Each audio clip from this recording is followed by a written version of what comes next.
Welcome to the 54th edition of the Hilltop Diary, featuring the activities of Akwa Ibom State Governor, Pastor Umo Eno. Highlights of this week's edition will be brought to you after this short break. I am your hostess, Otobe Maukon. Hilltop Diary.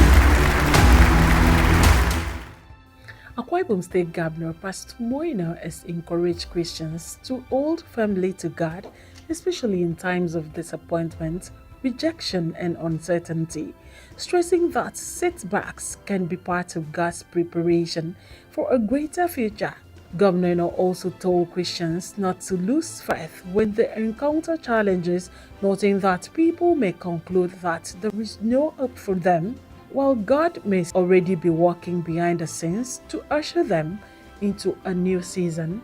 He emphasized that trusting God during difficult seasons could lead to opportunities and breakthroughs beyond human expectations. Governor gave the church Sunday while preaching at the All Nations Christian Ministry International, AKS. Everything will be good.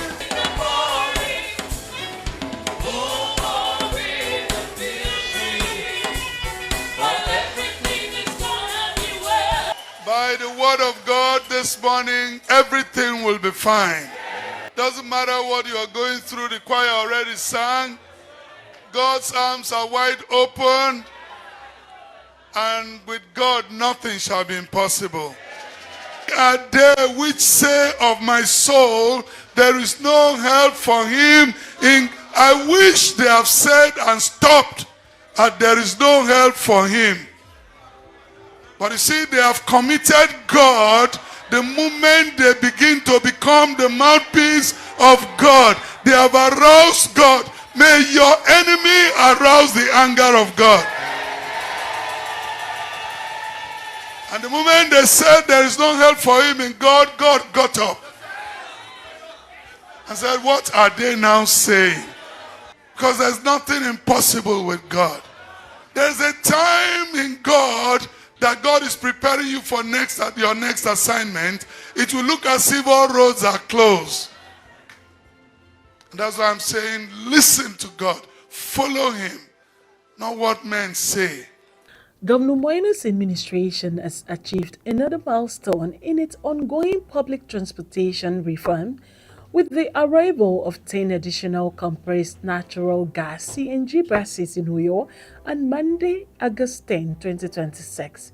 The latest delivery brings the total number of CNG buses received by the state to 40 out of the 50 units promised by the governor, with the remaining 10 expected as part of the administration's mass transit program. Receiving the buses, the Commissioner for Transport, Dr. Anthony Luck, commended Governor Moina for prioritizing the transportation needs of residents and for his sustained commitment to repositioning the transport sector in Akwa Ibom State.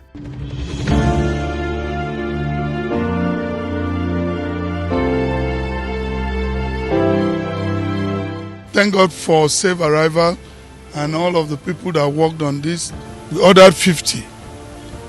They come in batches, and I've seen how they come, they clear through customs, and then they come here. But this speaks of a better transportation system for Akwa Ibom. This will ply the 31 local government area.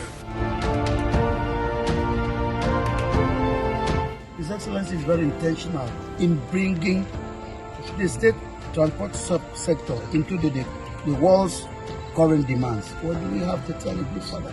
Thank you. Beyond these buses, you go around Akwa Ibom State now, it's a network of roads that are supposed to ensure that these buses have a smooth sail across the nooks and crannies of Akwa Ibom State. Indeed, good times are here in Akwa Ibom State. I can assure you, everybody's happy. The women are happy. They will save more by spending so much on transportation.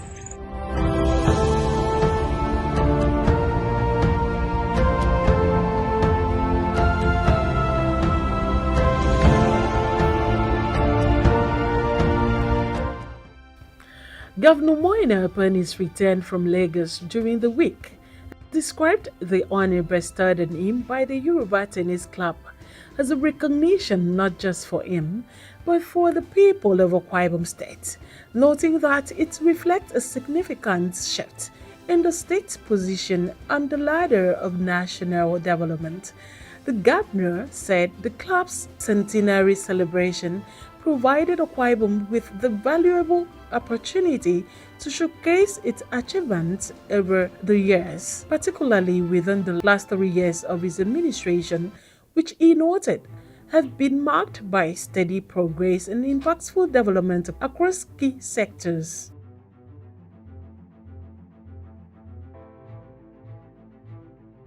The Yoruba Tennis Club celebrating its centenary and giving Akwa Ibom the platform to showcase what the state has achieved, either cumulatively or within the last 3 years.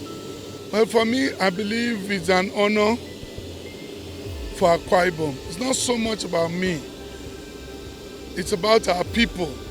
It's about a race that has been honored on what I would see as a national stage.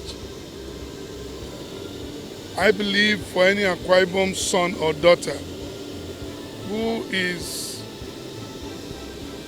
proud of where God has taken us should be happy and thankful to God. That's how I feel. Gratitude is to everybody. I started with the Senate President, and he's the highest political office holder in the state. And working together with him, rallying around Akwa Ibom people has brought the peace we are enjoying today. So the first gratitude, of course, for me, is to the Senate President.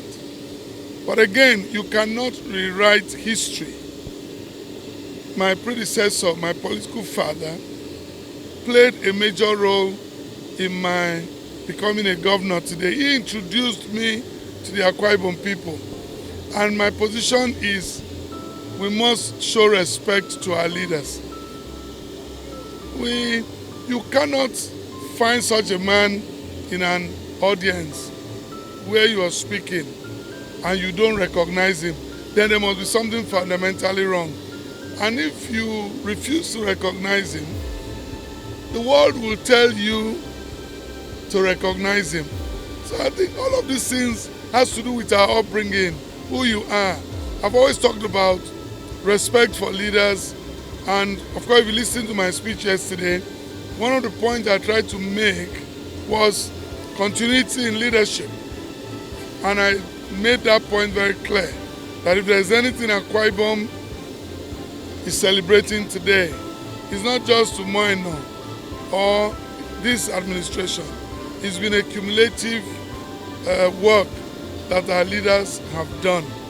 So for me, I am never going to abuse any leader. I'm not going to have issues with any leader. I don't have issues with any leader. And his presence there yesterday spoke volume. It gave me a lot of encouragement. And it was natural that you recognize him and say thank you to him. People that are ungrateful will never go far in life. Wherever God leads us, will follow. But the state has a blueprint we're working on now. It's called the Arise 1.0. We're wrapping up, we're taking stock, and we're consolidating to launch Arise 2.0, where we'll be able to have our development on a sustainable basis with reforms that will ensure that all of what God has done in this season is sustainable as we move. Governor Moines called on Akwa Ibom indigenes in the diaspora to deploy their expertise, skills, global exposure, networks, and investment towards the development of the state. The governor made the call at the gala night at the 39th Annual Convention of the Akwa Ibom State Association of Nigeria, AKS, held in Dallas, Texas on August 8, 2026. Represented by the Coordinator Office of the First Lady, Noble Lady Eleno Baraki, Governor congratulated the re-elected AKS President, Dr. Mbong Ekiko, and the association's executive describing the convention theme, Unleashing Our Full Potential, Transforming Akisan Together for a Brighter Tomorrow, as timely and consistent with its administration's RISE agenda. Earlier, at the Governor's Town Hall meeting, Commissioner for Information Dr. Kanumana presented the administration's achievements across key sectors, including infrastructure, healthcare, tourism, aviation, agriculture, education, and human capital development. Governor assured the diaspora community that Akwa is steadily positioning itself as a major investment and tourism destination and urged them to partner with government in driving the state's development. We'll go for break. Stay tuned for more of our stories when we return.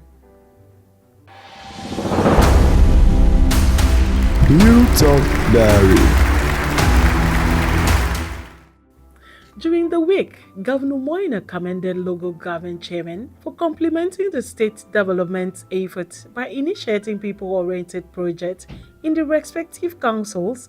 It declared that no local government area in Akwa Ibom State has been left without a government project, highlighting ongoing investments in model primary schools and healthcare centers across the state, giving an insight of what he has done in the state for over the past 3 years of his administration.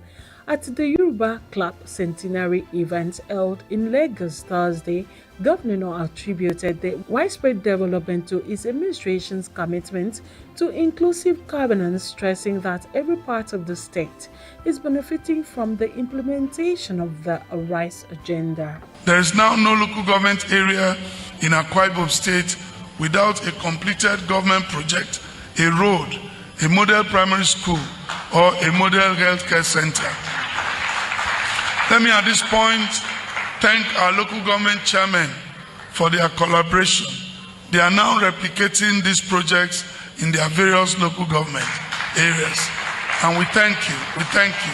Thank you so much for the work you are doing and for keying into the RISE agenda. Thank you so much. Just last week, the chairman of Uyo local government and Algon chair for the state built 2 compassionate homes as part of his project and donated same. This is leadership. Once you lead by example, others are bound to follow that example. The Akwa Ibom State government has activated high-speed internet connectivity at the Victor Tai International Airport, Uyo, as part of efforts to transform the facility into a smart international aviation hub and strengthen the state's digital economy. The digital infrastructure powered by Main 1 was activated on Saturday, August 8, 2026, under the Digital Infrastructure and Innovation component of the RISE agenda. Speaking at the ceremony, Governor Moino, represented by the Secretary to the State Government, Prince Enobonwa, described high-speed internet connectivity as a critical component of the modern global economy. The governor said the initiative marked a significant milestone in his administration's vision of building a smart city and developing a digital ecosystem capable of supporting Akwa Ibom economic growth, security, and overall development. That's all we have for this week's edition of the Hilltop Diary. We hope you enjoyed our program. See you again same time next week. I still remain your hostess, UTIBE-IMA. Bye-bye.